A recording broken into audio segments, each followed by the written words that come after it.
Unintentional bullying means bullying someone without meaning to. For example, making jokes about someone, or maybe starting a rumor.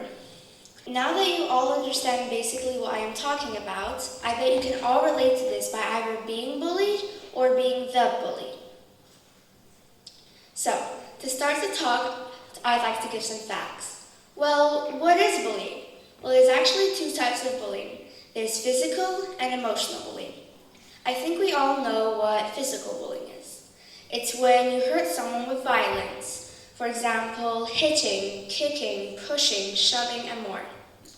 But what about emotional bullying? Well, I feel like this is less understood. Emotional bullying means bullying someone with your words.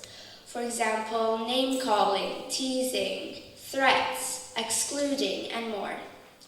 I also think that a lot of us do it without thinking, and that is then unintentional bullying. So how common is bullying? Well, this may surprise you, but emotional bullying is way more common than physical bullying. As you will see in this survey of lots of American schools, you can see that emotional bullying is more common than physical. So as you can see, in the emotional part, there is name-calling, teasing, rumors, and excluding. And in the physical, there's pushing, hitting, kicking, and threats. In the name-calling, there's about 45% of name-calling in American schools. And then in the physical, in pushing, there is only 32.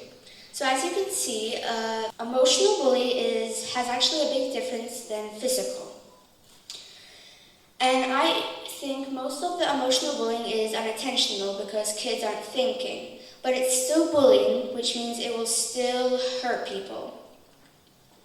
For us in Lithuania, it is even more important because bullying here is worse in many other countries.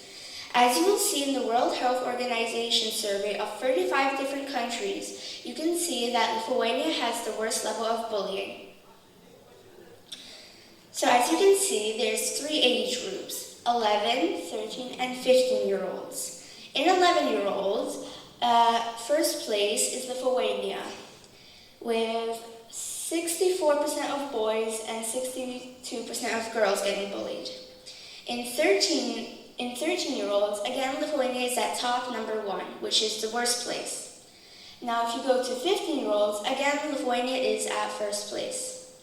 Now, I'm not going to say all 35 countries, but let's go to last place, which is the best place, which is Sweden, with about 15% of kids getting bullied. So as you can see, Lithuania and Sweden have a big difference, and that's not good for us. So more than 60% of kids in Lithuania get bullied. In VIS International School, we have about 430 kids. If the same number of kids got bullied at this school, it means at least 260 kids are going home bullied. It means 260 kids are going home sad and miserable, and it's probably because of our friends. So what to do? Well, I think most of the bullying is unintentional. Kids think it's funny or it won't affect anyone, but they never see the other side to a story. Here's where I must confess. In the beginning of last year, I remember my dad seeing messages on my phone where me and my friend were basically teasing this one kid about how he looked. And I also remember how I excluded my own friends from a party. I saw the sadness in my dad's face, and he asked me if I would like to be made fun of how I looked, or if I would like to be lonely and no one would hang out with me. At that time, I was the bully. I didn't feel good, but it was a good lesson to learn from.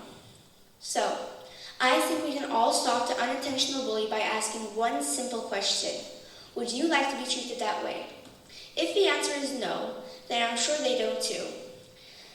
Teasing, joking about, leaving people out, spreading rumors, is it fun or bullying? You decide. I personally think this topic relates to one-step big change, because if we do small, teeny things like think before we speak, think before we do, then we could end up making huge, massive, giant changes, not just for your future, but for others too. Thank you.